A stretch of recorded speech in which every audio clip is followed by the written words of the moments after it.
পয়লা ফেব্রুয়ারি সংসদে বাজেট পেশ করতে চলেছেন কেন্দ্রীয় অর্থমন্ত্রী নির্মলা সীতারামন। মোদী সরকারের আমলে ফেব্রুয়ারি মাসের প্রথম দিনে কেন্দ্রীয় বাজেট পেশ করার নতুন নিয়ম চালু হওয়ার পর এবারই প্রথম রবিবার পেশ হবে কেন্দ্রীয় বাজেট। তার আগে পরপর 3 দিন ভারতীয় শেয়ার সূচকগুলি ঊর্ধ্বমুখী থাকলেও শুক্রবার 98.25 পয়েন্ট বা 0.39% কমে শেয়ার সূচক নিফটি 25,350-এর নিচে নেমেছে। আরেক শেয়ার সূচক সেন্সেক্স 296.59 পয়েন্ট বা 0.36% কমে দাঁড়িয়েছে 82,269.78-এ। একদিকে চোখ রাঙাচ্ছে ডলারের তুলনায় টাকার অবমূল্যায়ন, অন্যদিকে ভারতের রপ্তানির উপর আমেরিকার চাপানো 50% শুল্কে বৈদেশিক বাণিজ্যে প্রভাব। এই আবহে কেন্দ্রীয় বাজেট পেশের আগে ভারতীয় শেয়ার বাজারে সতর্ক বিনিয়োগকারীরা।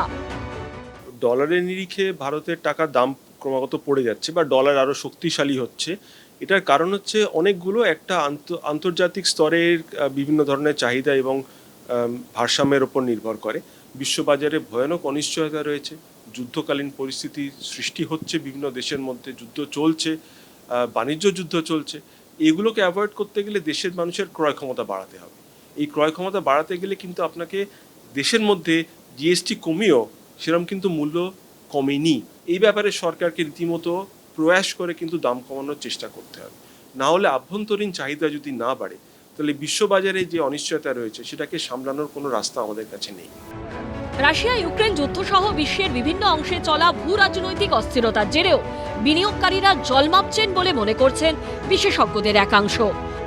যারা ভারতবর্ষের বাজারে বিদেশি লগ্নিকারী তারা কিন্তু ভারতবর্ষের উপরে আর ভরসা রাখতে পারছেন না এবং তার জন্য কিন্তু তারা দায়ী করছেন ট্রাম্পকে, এবং ট্রাম্পের সঙ্গে ভারতবর্ষের যে বাণিজ্য চুক্তি সেটা সই হওয়ার আজকের দিনে কোনো সম্ভাবনা নেই। এবং সেটা যতক্ষণ না আমরা ক্ল্যারিটি পাচ্ছি তাতে সাধারণ ভারতবাসীও যেরকম আশার আলো দেখতে পাচ্ছেন না, সেরকম বিদেশি লগ্নিকারী যারা ভারতবর্ষে লগ্নি করতেন তারাও কিন্তু সন্দিহান এবং তারা সেই জন্য ভারতবর্ষ থেকে তাদের ইনভেস্টমেন্টটা তুলে নিয়ে যাচ্ছেন এবং সেটারই এফেক্ট আমরা দেখছি ডলারে পড়ছে। অন্যদিকে গত কয়েক বছরে সোনা ও রূপোর দামের রকেট গতিতে উত্থান হলেও জানুয়ারির শেষ দিকে এসে উল্লেখযোগ্যভাবে গোত্তা খেয়েছে দুই ধাতুর দাম। শুক্রবার 10 গ্রাম পাকা সোনার দাম এক ধাক্কায় কমেছে 8,500 টাকার মতো। অন্যদিকে রূপোর কেজিতে দাম কমেছে 34,000 টাকারও বেশি। তবে গত কয়েক বছরে যে পরিমাণ দাম বেড়েছে তাতে এই পরিমাণ দাম কমাকে খুব একটা গুরুত্ব দিতে চাইছেন না স্বর্ণ ব্যবসায়ীরা। এখনো নামমাত্র সোনা কিনতে কালঘাম ছুটছে মধ্যবিত্তের। গোল্ড বা সিলভার একটা অল্টারনেট কমোডিটি কাম কারেন্সি হিসেবে কাজ করছে। সিলভার প্রায় 3x বেড়ে গেছে, গোল্ড প্রায় 2x মতন হয়ে গেছে।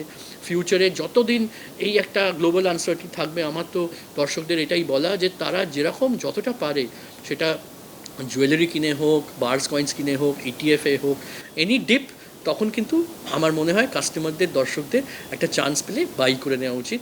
এই নয় যে প্রত্যেক বছরই গোল্ড আর সিলভারের দাম ডাবল ট্রিপল হবে, কিন্তু হয়তো 4-5 বছরে আজকে আমরা যা দেখতে পাচ্ছি সেটা থেকে কিন্তু বেড়েই থাকবে এবং গোল্ড সিলভারকে হেজ এগেইনস্ট ইনফ্লেশন বলে। এই পরিস্থিতিতে কি হবে কেন্দ্রীয় বাজেটে?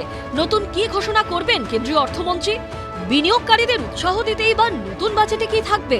এখন সেদিকেই নজর প্রত্যেকের। এদিকে পয়লা ফেব্রুয়ারি রবিবার হলেও কেন্দ্রীয় বাজেট পেশ হওয়ার কারণে খোলা থাকবে শেয়ার বাজার।